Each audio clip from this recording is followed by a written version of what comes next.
George, talk to us a little bit about your culture and upbringing, man. Mine's an interesting one. People may not guess it, but I grew up to immigrant parents who immigrated from the Middle East. For real? Yes. I didn't know that. I know. It's a fun fact. Wow. But my dad is from Egypt. My mom is from Syria. Okay. And so growing up with a very immigrant culture, I grew up in an Arabic evangelical Baptist church outside of Boston, Massachusetts, in a very Irish Italian Catholic town. So it was a very strange bubble to exist in, but we had our Arabic community. And the Middle Eastern community is tight-knit, very hospitable, very warm, but they don't talk about money. Yeah. Yeah. Now, we're very frugal. So I grew up in a very frugal house. I remember couponing on Sundays with my dad, and we had a blast doing it. But we never talked about money. It was just one of those things where it was like, all right, Dad kind of handles it. I don't know what he's doing, but the student loans are covered. He's going to sign the Parent Plus loan.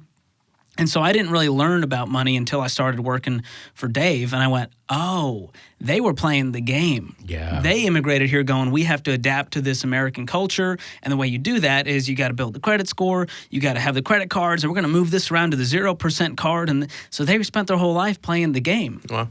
And so they did well. We grew up in a middle-class home, but I didn't really understand that what they were doing wasn't the right thing to do with money. I thought, well, they're doing all right. We're not struggling. I can get the things I want. I don't think about it. Yeah. And so I wish that I had learned more of that work ethic. I wish I had learned that, the credit card game is not the game you want to be playing. You want to be building wealth, not trying to build a credit score.